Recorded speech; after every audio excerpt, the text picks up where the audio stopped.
Good morning बच्चों। हम पढ़ रहे थे टेंस। आज का जो हमारा टॉपिक है वो है पास्ट कंटिन्यूअस टेंस। कौन सा tense? Past continuous.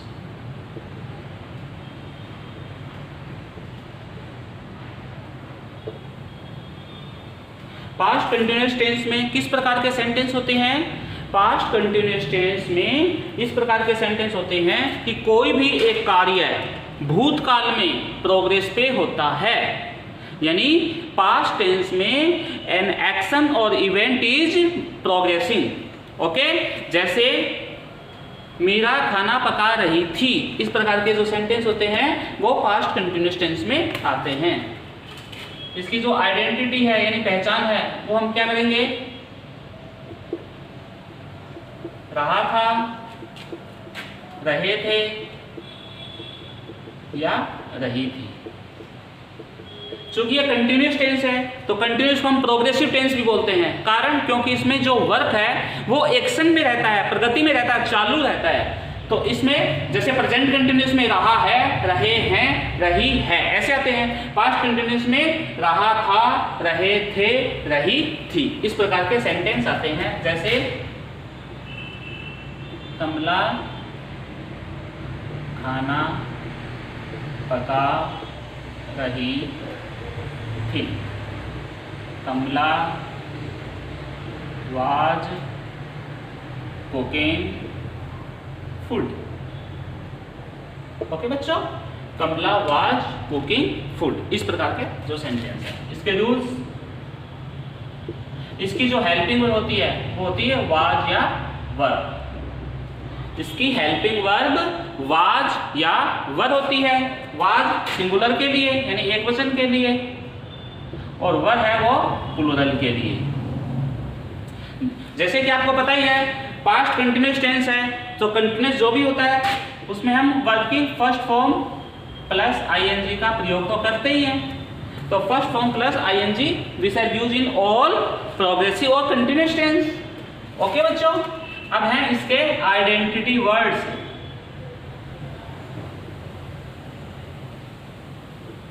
Identity words कौन से? वे शब्द जिससे हमें इस टेंस की प्रेजेंस, उपस्थिति का पता चलता है। तो जो प्रेजेंट कंटिन्यूअस के जो शब्द है उसको आप पास्ट में बदल दो। जैसे उसमें दिस था तो इसमें आ जाएगा दैट, उसमें दीज था तो इसमें आ जाएगा दोज, उसमें एट दिस मोमेंट था इसमें एट दैट मोमेंट, उसमें एट प्रेजेंट टाइम था इसमें एट पास्ट टाइम, उसमें नाउ था इसमें देन। तो इस प्रकार के जो वर्ड्स हैं वो आपको बता देते हैं कि this is past continuous tense. Let's have examples.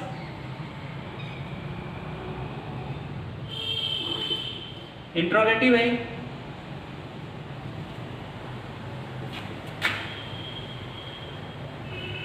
you know very well interrogative, that means put the interrogative mark at the end of subject and at the end of sentence. Okay बच्चों, तो you see clearly कि in this sentence we will finding those in identity words.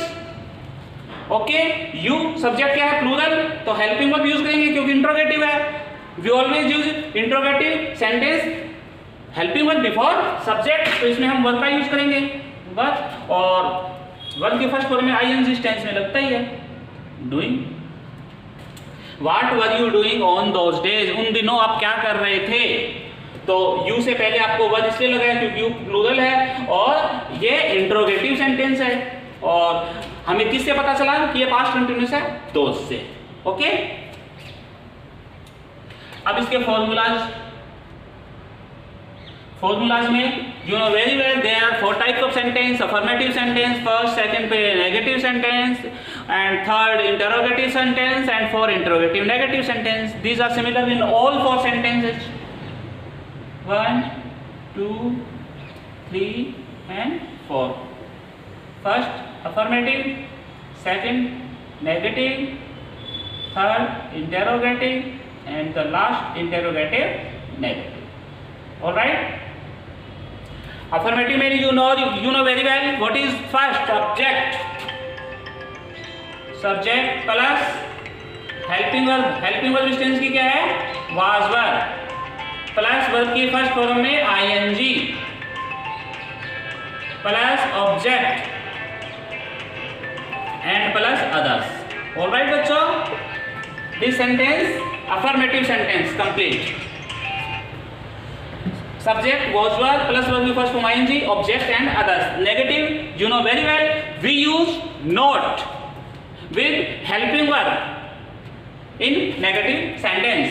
Okay बच्चों, तो subject यानी was verb के बाद में जो helping verb है इसके बाद में आपको not यूज कर देना है, was not या were not, और फिर verb की first form plus ing plus object फिर as it is आ जाएगा प्लस others.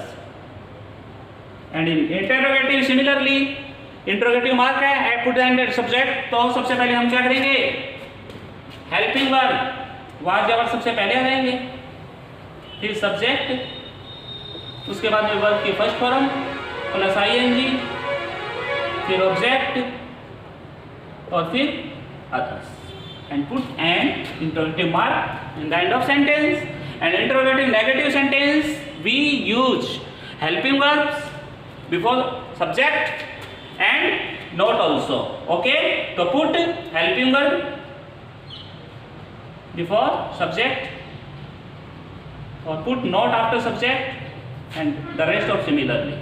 Verb की first form plus ing plus object और plus others. All right students, now let's have another examples.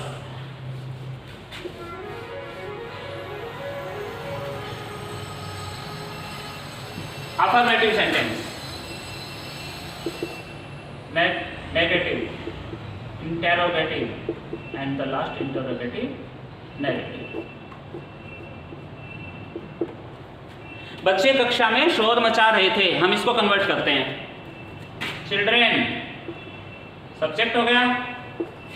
Okay, children के साथ आप was लगाओ या verb, क्योंकि प्लूरल चाहिए. हो गया. वर्ब की फर्स्ट फॉर्म प्लस ing, शोर मचाना यानी शोर करना, making. Children were making a noise object in the class, कक्षा में. ये अदर्स में आ गया आपका. ओके, मैं दोबारा लिख देता हूं.